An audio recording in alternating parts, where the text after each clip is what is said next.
Hi, welcome to this section. We're going to be talking about your medication template, Lithium, which is your prototype for mood stabilizers. Okay, so you're going to want to understand this classification, and you're going to want to know the side effects and the different aspects of this medication to take care of your patient.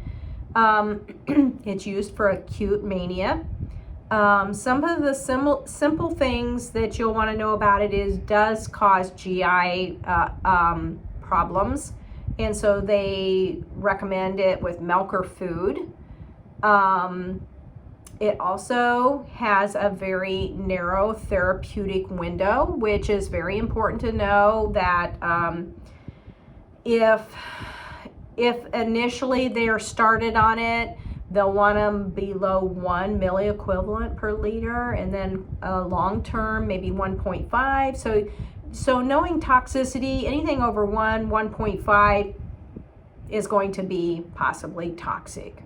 Okay, so you hear a lot about sodium, keeping a normal amount of sodium, drinking your water. Why are they talking about this water and sodium and all these different things? Okay, so I'm going to try to help you put this together, and so you can remember it. So think in your mind, is it too high or too low of sodium that causes the person to become toxic? Okay. Well, it's too low, but why? Why does that make a difference? Okay, the reason it makes a difference is on the periodic table, lithium and sodium are very closely resembling each other.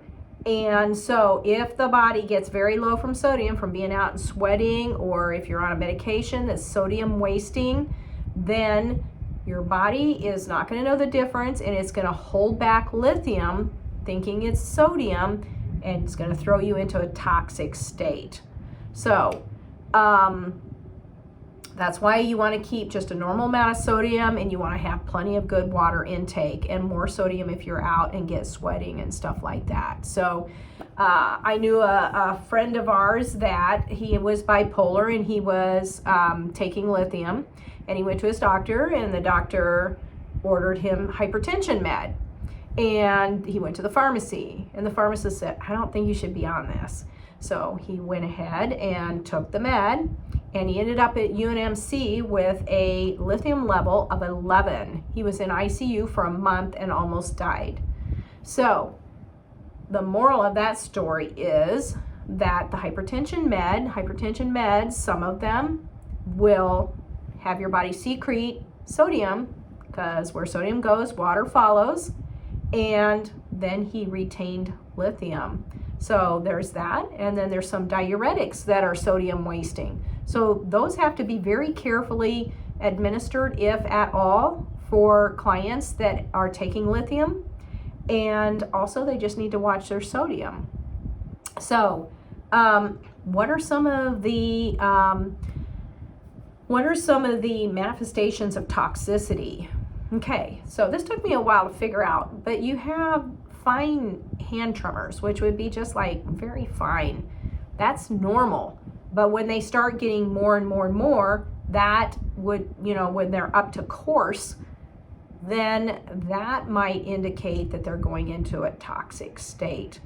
Now, ataxia, where they're actually having movements that are very off, then that would be where they're becoming into a critical state of toxicity. So know your toxicity signs and symptoms. Of course, you got nausea, vomiting, and those kind of things, and those are common with some other ones, but they usually go with the fine or coarse hand tremors, the ataxia, and those kind of things, because those are hallmarks. Let me see what else. Another thing is it can cause hypothyroidism, so you're going to get a thyroid level before you start the person on it. I think that's it. Pregnancy category D, so you definitely want to have the person discuss with their doctor whether they should get pregnant, and that would be something to do with the doctor. So, okay. So that's your prototype lithium.